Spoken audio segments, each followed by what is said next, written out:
Proudly presented by Pence Homes and part of the Hitting the Hardwood podcast network. This is Lynx Happy Hour. Hello and welcome to another episode of Lynx Happy Hour. My name is Terry Horstman, and I host this delightful program where Lynx basketball is always on special. Thank you, Lynx fans and fans of 12 other WNBA teams, probably, for tuning in. And I'd like to wish a happy preseason basketball to you all. We've got actual WNBA games. Well, not actual WNBA games, but preseason NBA games. WNBA teams playing against each other. WNBA teams playing against the Brazilian national team on the campus of their alma maters of star players. Teams finally getting the chance to play against someone else rather than playing against their playing against their teammates, playing against their practice squads. Get the chance to go out and hit somebody in a opposing jersey, and that is always a very, very fun time of year. I've got a double dose of great guests for you today on this episode of Lynx Happy Hour. I am first joined by Lynx President of Business Operations, Carley Knox. I always love the chance to catch up with Carley. She's one of my favorite people in the W to chat with, talk ball with. She does so many things for the Lynx organization and just does it with unbridled joy and unmatched enthusiasm and just all the things. So getting the chance to catch up with Carley is always great, and it's going to be a great season at Target Center, of course, because of the on-court product as well, but also because of so many different off-the-court initiatives. Thanks to Carley and her incredibly hardworking team. That's definitely something I want to do with this podcast is, get as many different, kinds of voices as possible. So I'm going to be trying to get more employees who have just kind of been behind the scenes for a long period of time, helping to make Lynx basketball a great experience for people. And just shed a small light. This podcast, it's still technically a small light, but it is a light nonetheless, and can do a lot of things. So very excited to talk with Carley. And then my colleague at the Next, the always charming Alyssa Hirsch, joins me to talk all things Chicago Sky. Alyssa was at the first preseason game between the Lynx and the Sky in Chicago. We talk about Coach Tyler Marsh, the expectations of him in his first year, calling the shots from the Sky bench, what she's looking for in the second year of Angel Reese and Camila Cardoso, and just all things Chicago, all things Sky. And yeah, get some spicy takes fired off. I'm going to try to have voices from opposing teams on the show a lot when it's relevant to the Lynx schedule. So we've of course have a Lynx Sky preseason grudge match scheduled for Saturday night at Target Center on May 10th, and that's the final game before things get really real and everything starts counting down in Dallas on May 16th. I at the moment am not going to Dallas. I wish I was, but I will be like you, paying very close attention and just very excited. So I'm very excited to have both Carley and Alyssa on the show today. Just for context, I talked with Carley on the morning of Tuesday, May 6th, and I talked with Alyssa on the morning of Wednesday, May 7th. Both those conversations took place before the announcement today, and I'm now recording this on the evening of Wednesday, May 7th. So both of those conversations took place before the Lynx announced that they were waiving guard Diamond Johnson and forwards Delia Daniels, Asia Petty, and Cameron Taylor. Is it my fault for writing a Cameron Taylor feature? Probably. So I would like to extend my apologies to Cam for that. It's, like I think in 2023, I wrote an article about Lindsey Allen being the orchestrator of energy and pace. And then the next game, boom, ankle goes out. So I'm still sorry to you, Lindsay Allen, for that. Sometimes it just happens that way, but it was great to catch up with Cam again and wish her nothing but the best. So you might hear in both of these conversations, alluding to the roster a little bit.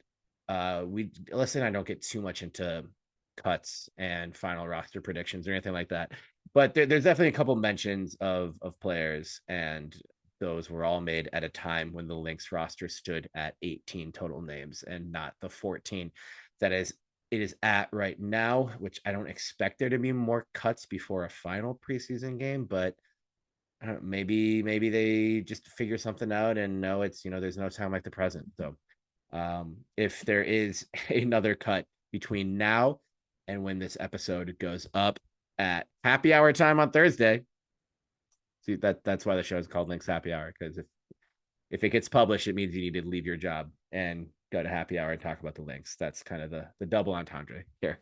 If it wasn't obvious enough, I'll jump back in, and with the magic of audio editing, you can do all sorts of things. But just wanted to make sure that was clear, so that if I'd for sure mentioned Delia Daniels at some point. I know Delia Daniels has been waived, but I did not know that on Tuesday when I talked to Carley, because she had not been waived. So wish those players nothing but the best.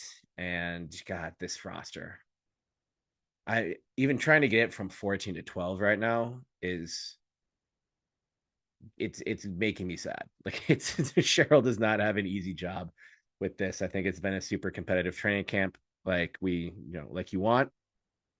But man, this is tough. There's going to be some talented players getting cut, not just from the Lynx, but I think especially from the Lynx this year, just with everyone they brought in, people they brought back, draftees, free agent acquisitions, trade. It's just a very difficult roster to nail. So someone's going to be disappointed. Someone's favorite player or a player someone really likes is going to get cut. So just reach out to your Lynx fan friends, everybody, and just let them know that you're here and that you can make space for them. This is a safe zone for us to talk about and get through all these roster cuts together.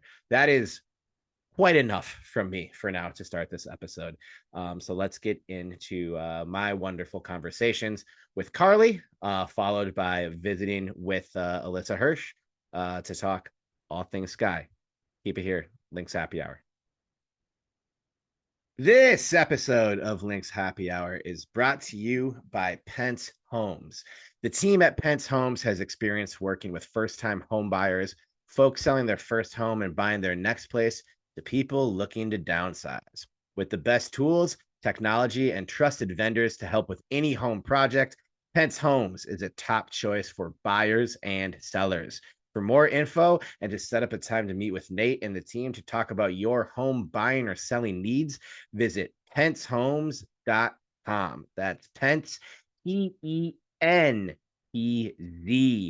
homes.com.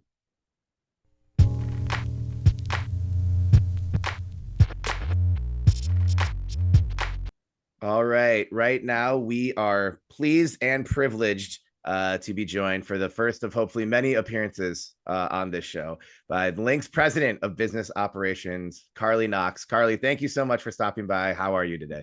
Absolutely, my pleasure. Good morning.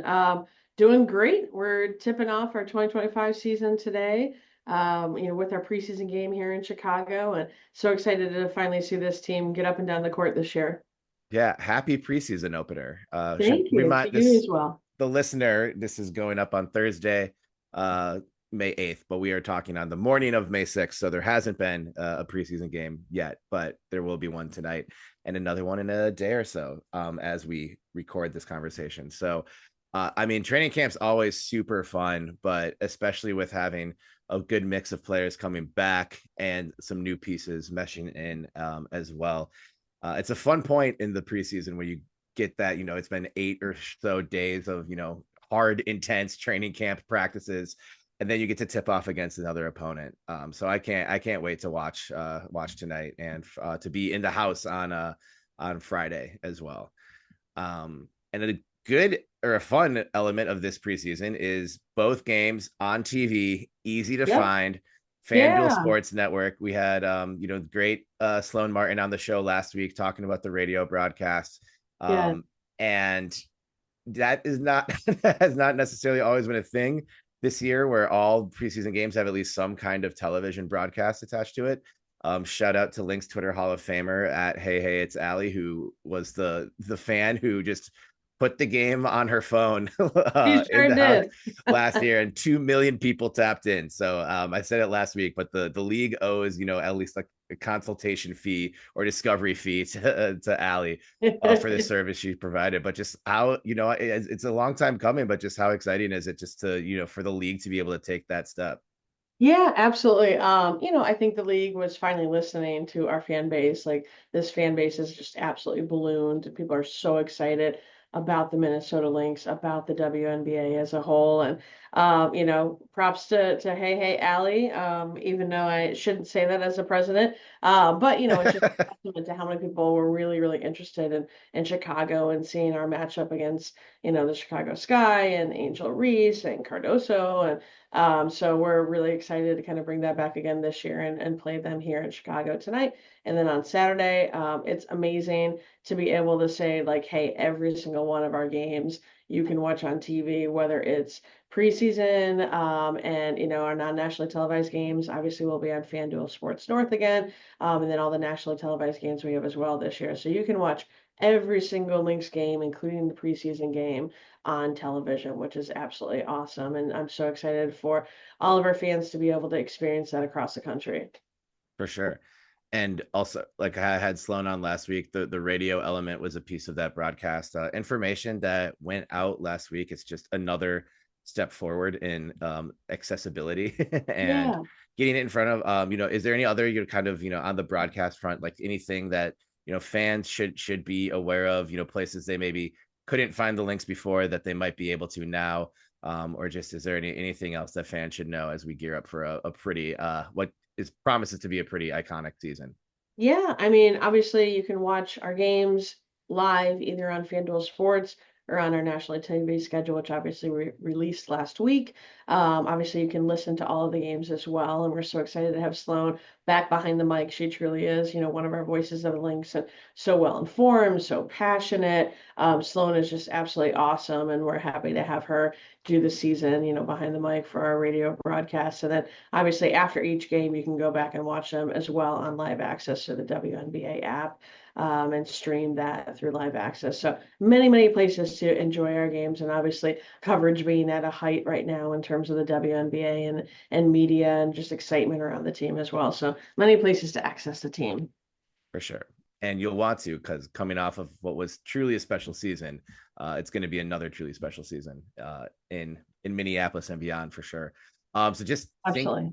thinking about last year headed into this year, obviously it was such a year of momentum for the WNBA, but of course in our conversations, the Lynx have been sort of providing that movement and that intensity towards advancing this league for a long time. So as you kind of, reflect on last year, now we're turning the page to a new year, kind of what has you excited about this Lynx team? I know you don't need to work very hard to get excited about this team. They make it easy for us. But yeah, just kind of what has you set when you think about 2025 Minnesota Lynx, Yeah. whether it's on the court or on off the court stuff, as you're very well involved with, what kind of has you just jazzed up for this season of Lynx basketball? Yeah, great question. So you started the question talking about last year, and so I just want to give a nod to our 2024 Lynx team and just how incredibly special they are, how much they care about each other. I mean, throughout the off season, people would come up to us and be like, "Your team played basketball the way basketball was supposed to be played," and how inspired they were by this group. And it is completely authentic and genuine. And you see that chemistry on the court, but everywhere they go, they hang out with each other, lots of Uno games and Monopoly deal games on the flights, and you hear lots of laughter and just bonding. And like, it truly is such a special team. And so obviously everyone called New York the super team. for obvious reasons, the way they put together their team. But we always felt like, okay, we put this team together in the right way. And that it truly was about beautiful team basketball. And these players are so kind, so humble, so accessible, so engaged in the community, and using sport as a vehicle of change to help make the world a better place. And everybody is aligned with that, from coaches to players to our business staff as well. And so it was a fun ride last year.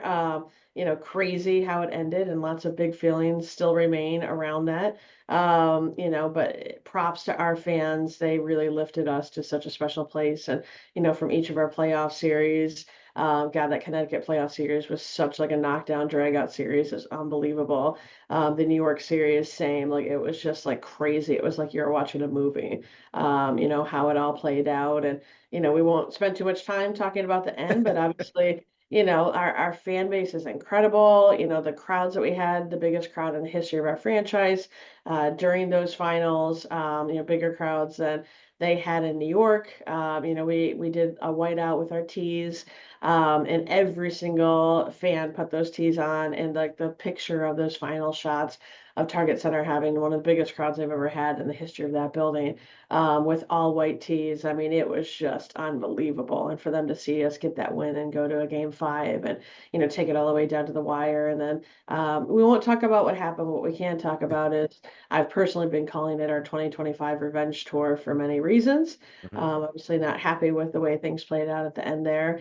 But we use it as fuel for our fire, for our 2025 season. And that's what a lot of the players have been talking about. That's what the coaching staff has been talking about. And so we get a chip on our shoulders, and we know how special this group is, and to bring back all 5 starters, and wonderful additions that we made to this team as well. And I just cannot wait to see them get up and down tonight, and tip off this 2025 revenge tour. So incredibly excited about this group, and it's been fun watching them at practices and scrimmaging, and like they still have that same special chemistry, and then we've just added to it.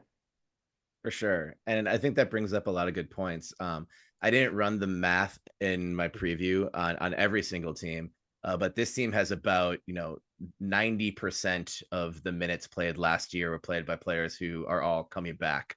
And a couple of those players didn't have to. They had other options, and Yeah, could have sought bigger contracts elsewhere, but chose to come back here.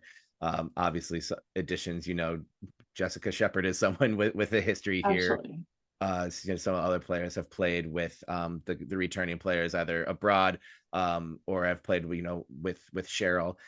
Just how much of a testament is that to that there's like people sort of actively being like, no, like this is where I'm supposed to be, and just how like happy does that make you as a president with the team?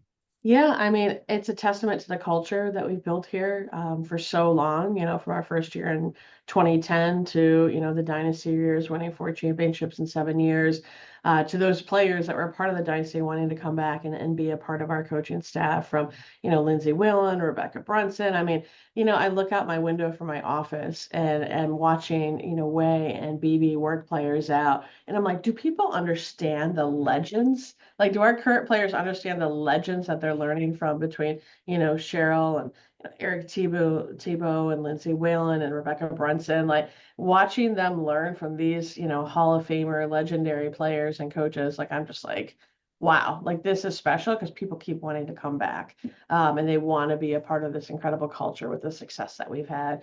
Obviously winning the Commissioner's Cup last year, and this close to winning the championship this past year. And so it's a testament to the coaches, our staff, to the current players we do have that are bought in, and like these guys are down for each other. They will do anything for each other. They have each other's back, and it's us against the world.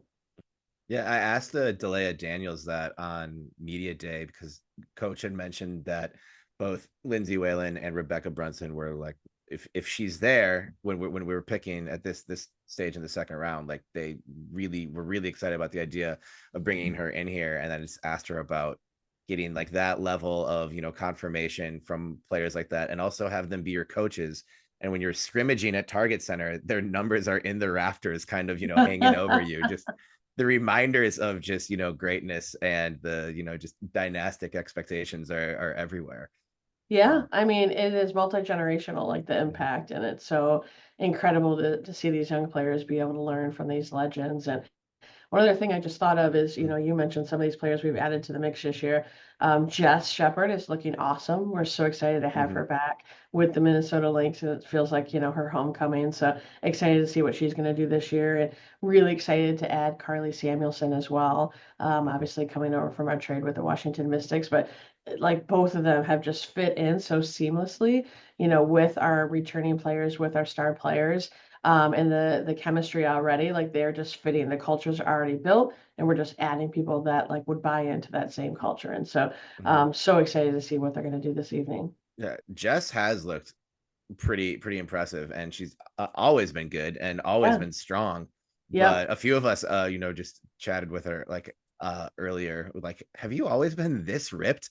Like she came back looking more swole than I remember, and she said, I've added a few things to my game since the last time you guys had me over here. So, Yeah, she's been yeah. hitting the weight room, that's for sure. But I mean, she's had a great training camp, from my perspective so far, and Mhm, know that she's definitely going to have an impact on this 2025 season, for as sure. well as Carly. I Yeah. mean, we unfortunately lost Chechi in the expansion draft in the Mhm. offseason, in which we absolutely hated to do. But to make up and fill that hole, to have a sharpshooter like Carly Samuelson, we're excited to be able to have her in there. Right. It's an embarrassment of riches for sure. And a couple of them have also referred to it as a revenge tour. I think that was the first thing Natisha Heidemann said when Yep. when she spoke on media day. So that definitely you kind of is what's not looming, but kind of the mantra I would say of training camp so far.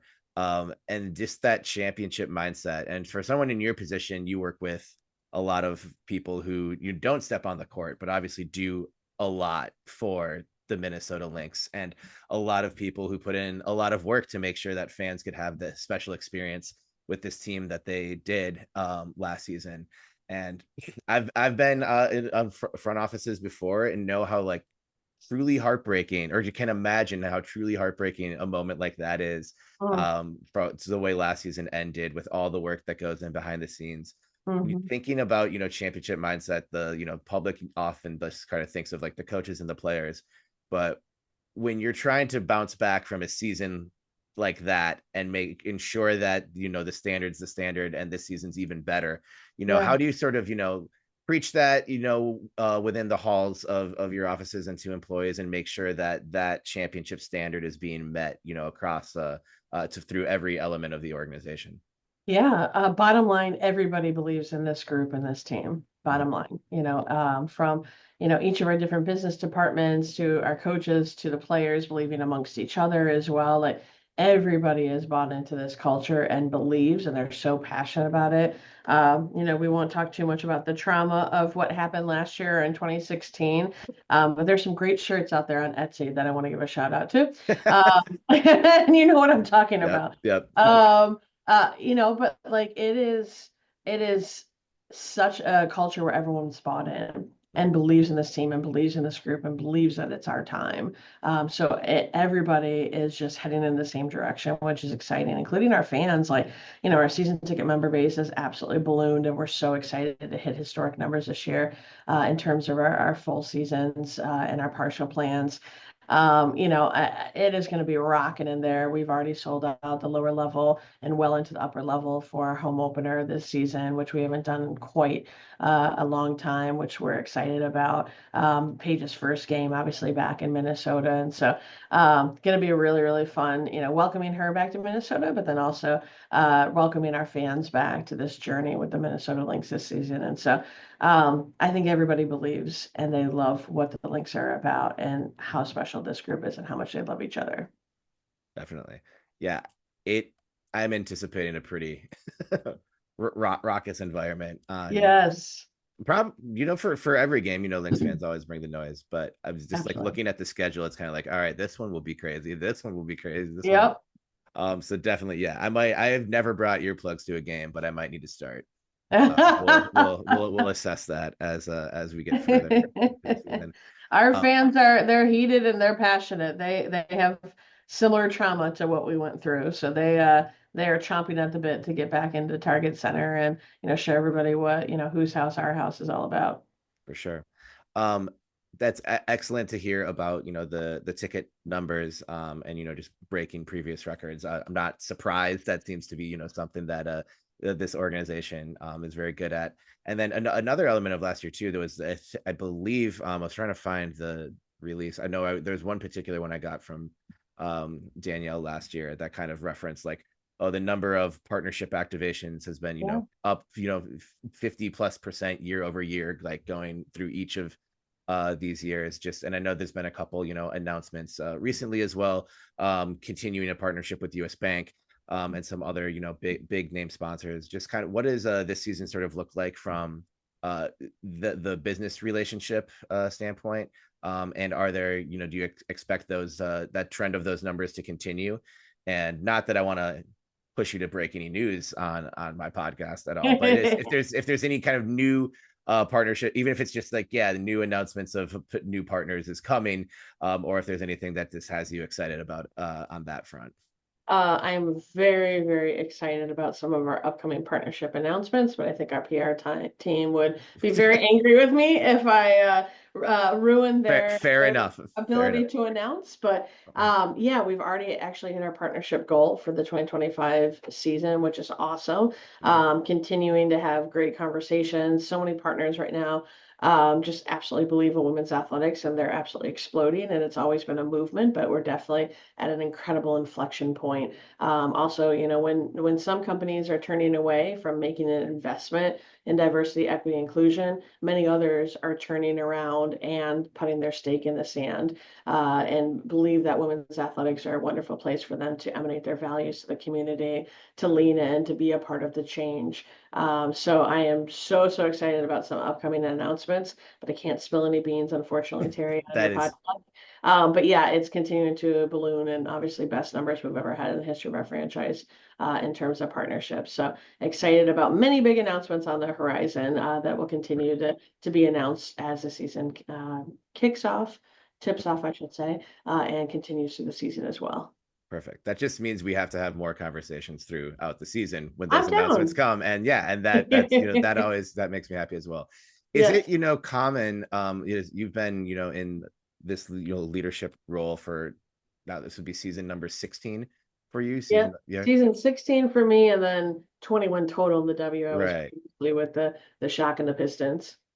Is like, it's like today's May 6th. The season hasn't started yet, and you're talking about the team wide goals being achieved. Is it common to hit the goal, that early in the year? Or, I mean, I'm sure it's common with the Minnesota Lynx, but Yeah, just, I mean, I know not putting you on the spot with like what date was that goal achieved each season.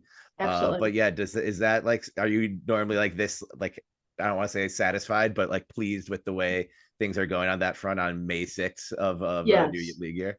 Very much so. Like obviously we've been spoiled here, right? Like with such an incredible fan base that truly have fallen in love with this franchise. But in terms of hitting goals, like we did a great job during the dynasty, and there's been other inflection points in the history of our franchise. We're definitely at an inflection point right now, and they're the biggest numbers in the history of our franchise. So yes, I'm very excited. Excited that we've hit many of them. But like anything in business, like, yep, you hit it. Okay, now where we can stretch to and focus on kind of the next task at hand. So there's never a, oh, we can be done and rest on our laurels now. Unfortunately, that's not the way it goes. We're all driving and striving to continue to hit stretch goals and see how far we can take this thing in 2025 and beyond. For sure. Awesome. Well, that is what I have for you today, Carly. Thank you again so My much pleasure. for joining me. Real quick, just I'm sure people listening to this are already following Carly Knox, but just where can people find you on socials and, interact with you, on social media? Yeah, I am still on X/Twitter. And you can follow me at Carly Knox. Excellent. Yeah. And if you see her, say hi at the home opener. I know you're always busy, but you do a great job of making sure all the Lynx fans, feel seen and Oh, and thank heard. you. That's going to They're the be best. an We love them. incredible. I Yeah, mean, best fans in the W. less than 2 weeks away from the home opener as this episode airs, so that feels crazy. But I can't wait. So Let's go. 2025 Revenge Tour. Here we go. let's do it. Revenge tour. I'm on board with calling it a revenge tour as well. But awesome. Thanks, Terry. Appreciate you and all your support. For sure. Thank you, Carly.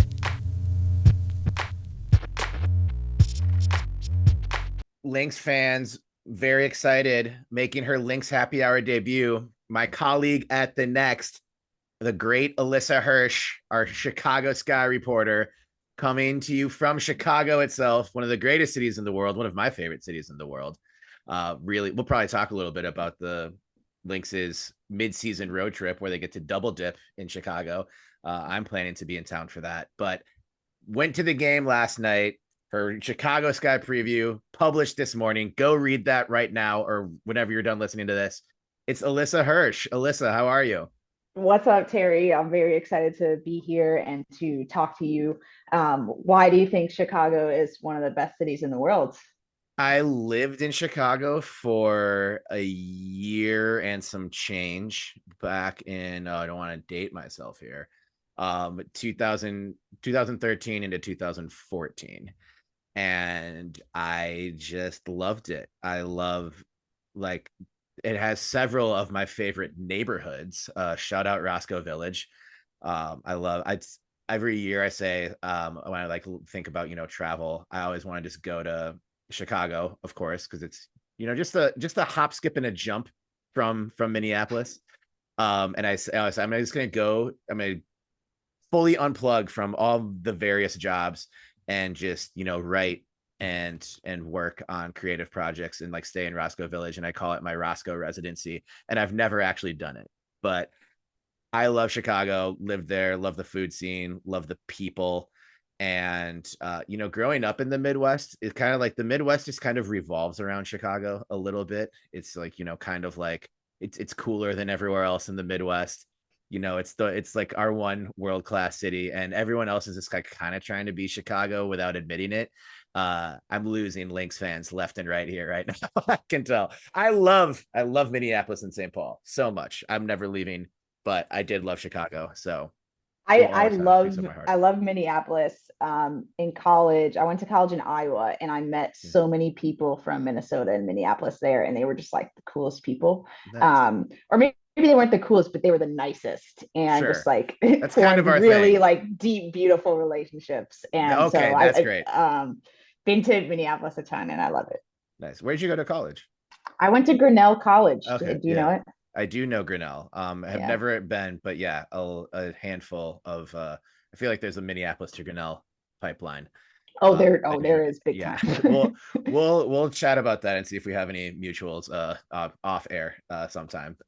Let's get into some dynamic WNBA podcasting. You were at the game last night. We are talking on Wednesday, May 7th, Wednesday morning. After the Sky beat the Lynx 72-67 in Chicago, and we'll have the return preseason game on Saturday here in Minneapolis. I'll be in the house for that one. What were some of your biggest takeaways from the game last night, Alyssa, and just getting to see in-person WNBA after a long layoff? I mean, I guess the takeaway is that the Sky are better than the Lynx. I love it. I love it. Like that's why we have Yeah. a scoreboard, right? Okay. All right. Uh, It's spicy, but I love it. other Put takeaways. the Sky ahead of the Lynx in all of your power rankings for all of you armchair general managers out there. Okay, that's the main takeaway. Yeah, that's the The main Sky are takeaway. where the Lynx want to be. All of the preseason sound bites were different, Yeah, yeah, yeah. No, but yeah, yeah, I'm kidding. Like yeah. pre-game, Tyler Marsh talked about how he uses a Lynx as a teaching tool all the time for this guy, that he felt like the Mhm. Lynx were the most consistent team last year, and that he wants the Sky to play like the Lynx. And I guess, we out lynxed you guys a little bit last night. I think so. A lot to like if you're a Sky fan. In both these preseason games, Sky had a game in Baton Rouge against the Brazilian national team. So Tyler Marsh stacking up preseason dubs. Those are results that get thrown away once the season formally starts. But wins are better than losses. I don't know if anyone would argue with that. And I do. I found that interesting.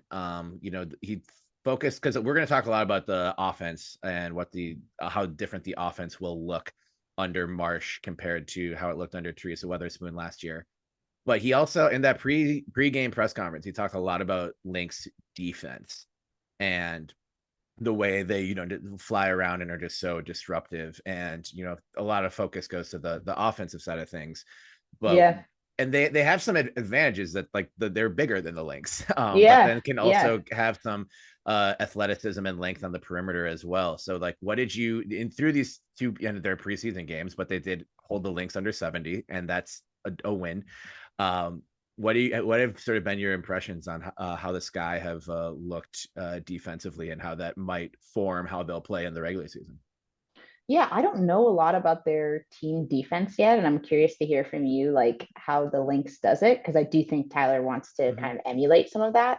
I think like some of the individuals, like you're right, we have size, and so like rim protection from Cardoso and Elizabeth Williams. Like Elizabeth Williams, all defensive center coming off the bench. Like I think that's a huge asset.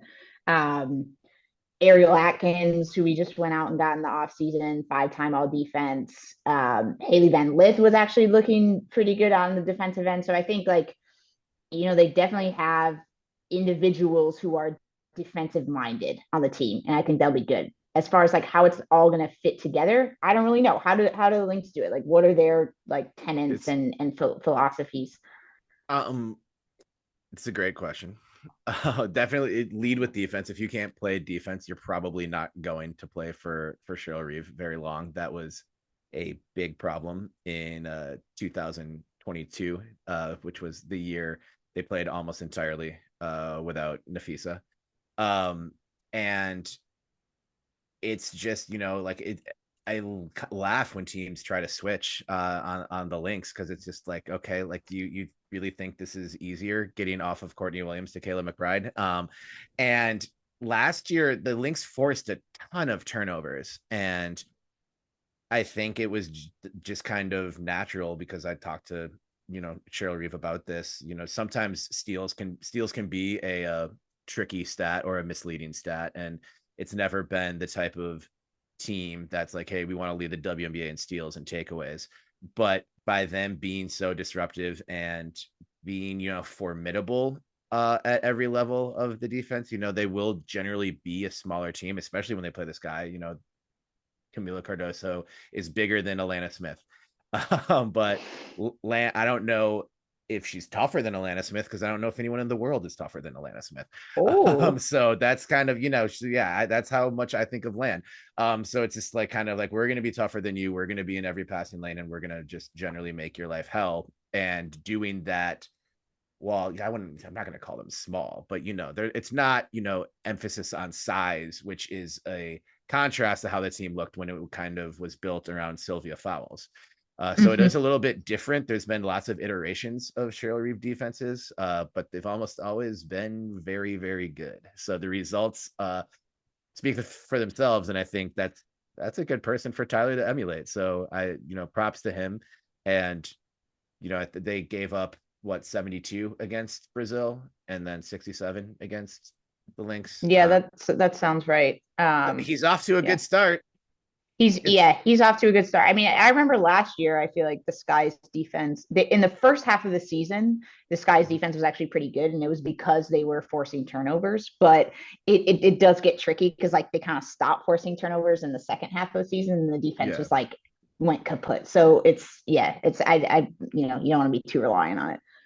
Right. It is a volatile stat, but I think it's kind of where not necessarily just turnovers, but defensively, when you have Angel Reese and Camila Cardoso, like a defense in the post with what you're inheriting as a first year head coach will be a strength, no matter what. So, and it's good to emphasize your strengths as a first year head coach, and I think he's doing well with that. I do think I don't know how much of the Lynx just dreaded shooting performance last night was due to Sky defense, and some of it just that magic lid was on the basket. I think the Lynx were pleased generally with the looks that they got, but first preseason game, cobwebs, whatever, and a dub's a Yeah. dub. So we won't take away from the Sky. I think they did look fairly polished for a team that is playing under a first year head coach for the second year in a row, and it being the preseason where sloppiness can be expected. Totally, and people are learning to play with each other. I think Ariel Atkins talked post game just about like we really were helping each other on the defensive end, and that I think that's meaningful when like you haven't played together before, right? Like the Lynx, like you have all your chemistry wrapped up already, and so of course they're helping each other. But that's a good sign for Chicago that like game two they're kind of figuring rotations out. For sure. So the Sky have already outpaced the Lynx and climbed past that mountain and are destined for the WNBA finals. Well, you mentioned Ariel Atkins, so let's maybe start with her because that was a big move in the offseason. Yeah. And your touch pieces on it, or your piece touches on it beautifully. How has she looked in the last game, the game before, and just Tyler before the game talked about just her threat as a scorer. And that's kind of, you think Ariel Atkins, you think scoring as, she's want to do, but also, was a little bit of pest on the defensive end. And if this guy are going to have a good defense, you're going to need Ariel Atkins and Courtney Vandersloot to, help each other and be disruptive. So how has she looked in a Sky uniform so far from your perspective? Yeah, I mean, she's gonna have to score probably like a lot more than she did with the Mystics. I think she averaged 15 last season. Mm-hmm. It's gonna have to be a lot more than that this year. And I guess like from Marcia's perspective, like, she hangs her hat on the defensive end, great defender, but like where she has room to grow is offensively. So they're gonna try to develop her. I'm not sure exactly, what that looks like. Mm-hmm. I actually had a note from last night that I felt like she seemed like the least integrated into the offense of like their key players. Not like in an intense or bad way. I just felt like there was like immediate like pick and roll connection between Sluty and Cardoso and Reese. I felt like for some reason Kia Nurse just looked really plugged in. Ariel, I don't know. I think it may just be she's like literally completely new, just kind of plopped into this. She's got to figure her stuff out. I had wanted to ask, but didn't get a chance to. Like, I know she really loves her mid range game. Like, I think she calls that her bread and butter. And she just hasn't like gotten to that a ton yet. So I'm just curious, like how, she's gotten tons of open looks from the three. I don't know what her percentage has been. I think it's probably fine. But I think like the Sky letting her get to her mid range more will be good for her. Definitely. And she is, like you mentioned, new pickup traded for number 3 pick in the draft, which shows how they value her. So draft Ariel Atkins in fantasy is what you're saying. If she's gonna score more than she scored with the Mystics. Totally. For sure. All right. We'll make that note. Remember that as you're doing your fantasy drafts over the next couple of weeks, Lynx fans. So on the offense, the sort of the team offense as a whole, the team, and you mentioned this as well in your preview, the team didn't shoot a ton of threes last year. No, they didn't. No, I don't know if they attempted a single three. It's weird. But that's obviously going to change. Yeah, big time. How do you think, so they went out and got Rebecca Allen. So there's more shooting on the team this year. How else do you think, the offense might look? And then my next question will be on the development of Reese and Cardoso. So how do you don't necessarily think of them as shooters, but it can open up a lot for them if the Sky do, turn that into a threat. So how do you just kind of think that team offense will look, and kind of like maybe if that's going to be polar opposite to what we saw from this team last season? Yeah, I mean, I think it's just going to look way more modern just because, like, that's kind of what Tyler and Becky did with the Aces. Tyler's from the NBA.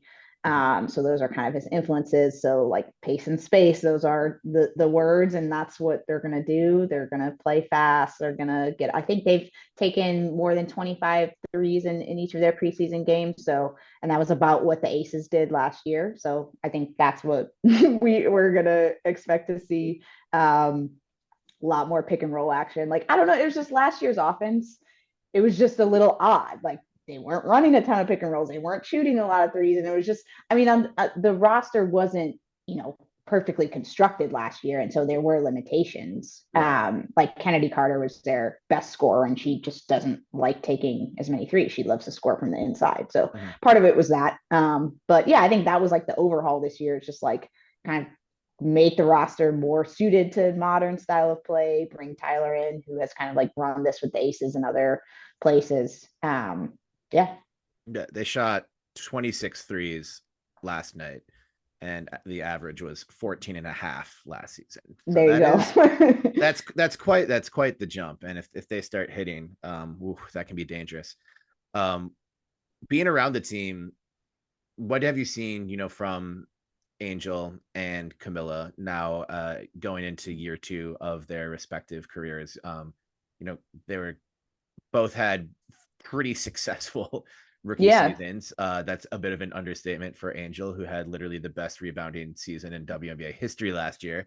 But just, now they're, ascending vets and, are looking to take the next step, just whether it be in, interviews, or just, how you've seen them play, whether it be in the portions of practice that are open to the media or in either of these preseason games. How big of a step do you think those two, very, very dangerous young bigs can take in 2025?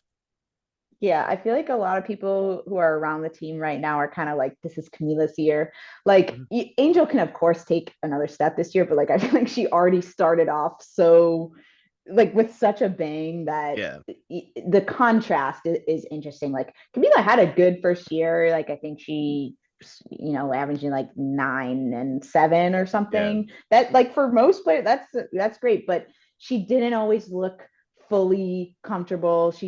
I don't know that the offense was like necessarily maximizing her. So I think everyone's like, that's kind of like where the value is going to be this year, is in Camila, like finding her own, and her having Salute now. Like it's just like when I talk to like my basketball nerd friends, they're just like, it has to be pick and roll, Sluty and Camila like all season long. And they were immediately connecting last night. Like it just looked like, they had been playing together for years. And Salute has just been raving about Camila, just thinks she has great hands, thinks that she's way more athletic than the rest of the post players in the league. And so that like other post players just like can't keep up with her on the rolls. And that's what you love to hear.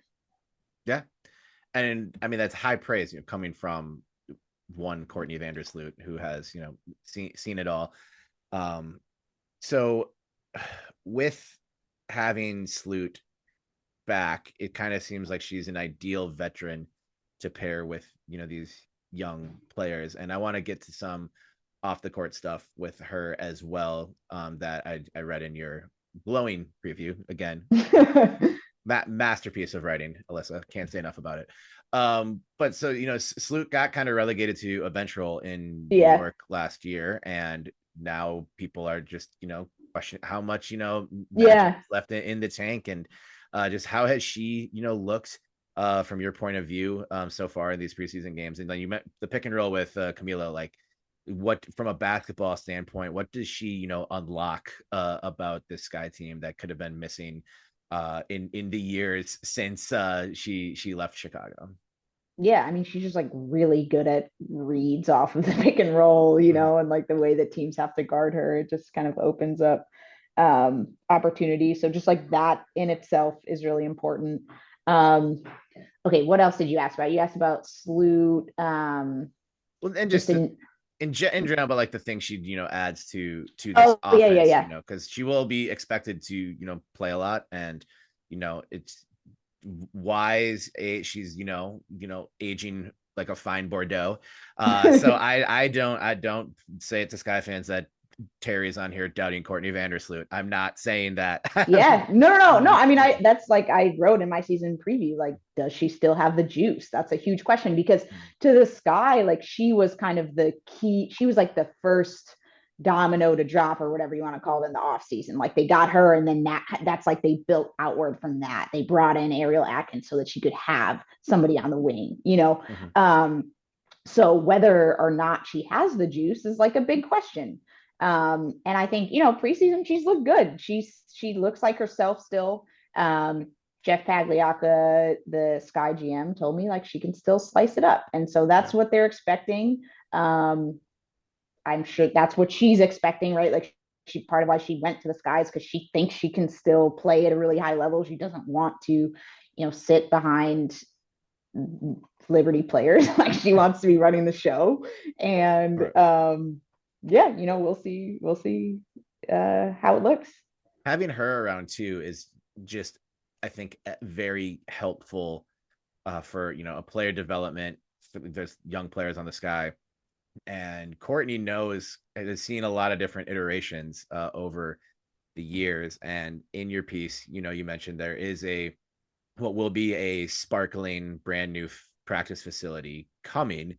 It's not here yet though, and there's kind of like there's one foot in what will like the new era of the WNBA, where you gotta have a facility or else you're just kind of being left behind.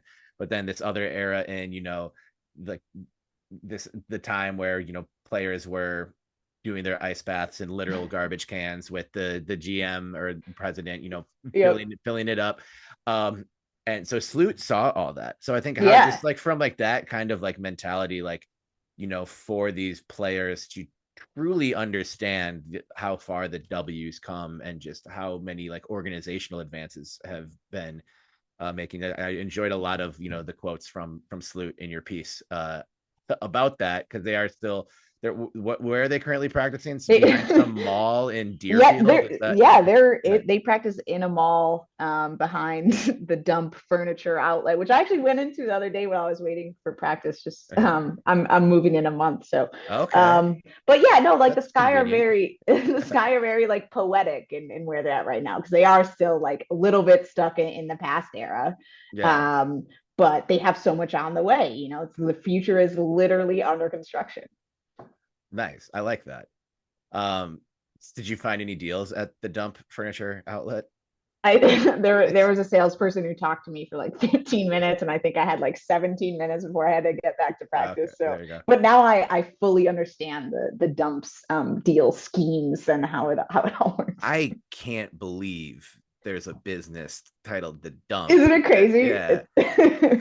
Well, and it's like, wait, the Sky play behind the dump, and it's like, no, that's the name of the store. So wait, so what is the actual facility they practice in currently then? It's called it's called Saks Recreation Center, and it's just a public like picture, just like a park district rec center. Like it's not, it's nice, it's lovely for the community. But there's like, I think there's like a Candace Parker quote where she's like, I just wanted to practice somewhere where there aren't just like old people just like walking through the building. So it's a public place. My first job in sports was I was a PR intern with the Portland Timbers their very first year in Major League Soccer. And they either practiced, they had a stadium with a turf field, and the coach hated practicing on turf. And they could practice at like this park that had a grass field, but it was just a public park. And my job, with zero training for this, was to stand on a pathway and like stop people from the public, like walk. There's like trails that went around the field and stuff, and I'd be like, you can't walk this way, and they're like, screw you, kid. Yes, I can. And I'm like, the Portland Timbers are practicing, and people are like, the who? I don't care. Like, it was like 30 minutes outside of town, and I'm just like, so yeah, in MLS is like happening this time too, where it's like, I don't know if anyone's still playing in parks, but it took a while to get out of those public parks, and asking your 22-year-old intern to run security with zero training whatsoever. So I hope no one's walking through Sky practices uninvited. But that I do always like try to remember that. And like in the women's basketball community, like we get really mad at stuff like this. Like, how could they be practicing in this? But like soccer, especially women's soccer, just has it so much worse. And so I just always try to remember, like, at least we're not soccer in America. Right. Oh, that was dark for all the soccer fans out there. All right. Don't want to keep you too long, but I do kind of like want to do big picture things. Predictions are very, it's preseason, so it's prediction season. Yeah. And as I mentioned before we started recording, the Lynx fans and the Lynx too, I guess, have reason to want the Sky to lose this year. You and I are going to be friends and pals on the beat no matter what, but we might have a little bit of shit talking going back and forth with one of the many deals that the Sky have made this offseason and the deals that flew around throughout the draft. Fans should remember the pick swap that stemmed from the 2024 draft for the 2026 draft. I'm confusing myself as I'm even saying this. The Lynx are in sole ownership of the Sky's first round pick in 2026. Alyssa, will that be a good pick for the Lynx or not? I think it's going to be a medium pick just because of like how many like truly bad / rebuilding teams there are going to be in the league. Okay. And maybe I might anger all the Mystics and Valkyries in Connecticut and Wings fans that are listening to this, but that's how I look at it right now. I was about to say, name them. Yeah, throw some strays. And look, like I actually like I'm not a big prediction person. I don't think I know anything that anybody else doesn't know. But if I'm forced to say like who do I think is going to be bad this season, it's those 4 teams, and I think the Sky will finish ahead of them. And so that's what you'll get, Lynx fans. So there'll be 5 teams though that don't make the playoffs. Do you have the Sky in or out of the postseason? All right. So because I just named 4, so then it would 4. So you said the Sky will for sure be better than those 4. Who else are the Sky going to be better than this season? Terry, I don't know, okay. But I could. I do think they're going to be better than those 4 teams, and that's where I'm at. All right, Alyssa Hirsch, formally predicting the Sky making it to the WNBA semis. You heard it. You heard it here on Lynx Happy Hour. Alyssa, where can WNBA fans follow you, support you, and find all of your glorious work that you do? Well, I just got an Instagram, so you guys should totally follow me on Instagram. Is that the one I'm following? Yeah. I couldn't tell if it was like a brand new account or like I figured it was you, but it's okay. So yeah, Alyssa Hirsch. No, you're like one of my first followers. Alyssa Hirsch _writer, and then you can also just click on the nexthoops.com and see all of our coverage, and you can see me following the Sky. Excellent. That's Alyssa Hirsch. Alyssa ALISSA, just like Alyssa Peely, who had a great game last night. Yes. And Hirsch HIRSH. And yeah, don't hesitate to contact Alyssa on IG every time the Sky lose, and while you're doing scoreboard watching, Lynx fans. No, but be nice because Alyssa's lovely. Thank you so much for taking some time today to join the show. We get another Lynx Sky game this Saturday, which is very exciting. And yeah, we'll probably see each other on the road in both of the 2 best cities in the world that are both in the Midwest. People often group Minneapolis and Chicago that way. It's Chicago's great, and Minneapolis is too. That's what people say. You often can't think about one city without thinking about the other. That's that's what I've found in the world. Alyssa, thank you again. Enjoy the game on Saturday. I'm sure we'll talk more. And yeah, great job with the preview once again. Thanks, Terry. I'll see you in Roscoe Village. Hell yeah, can't wait.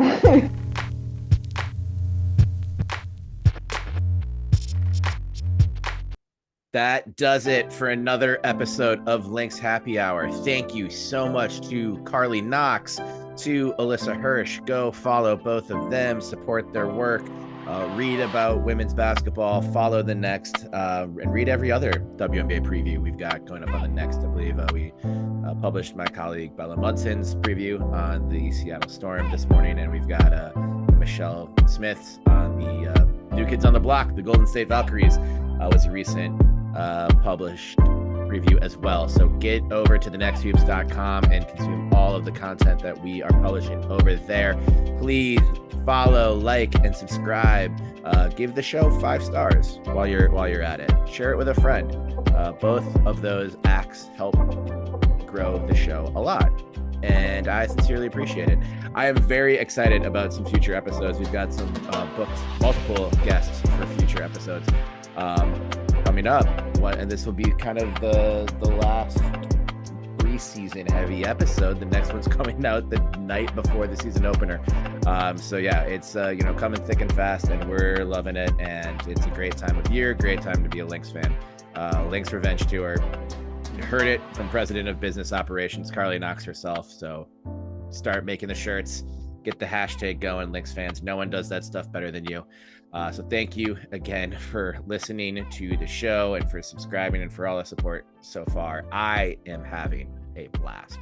So I appreciate you all, Lynx fans, and you will hear from me again next week. Have a great weekend, everybody. Peace.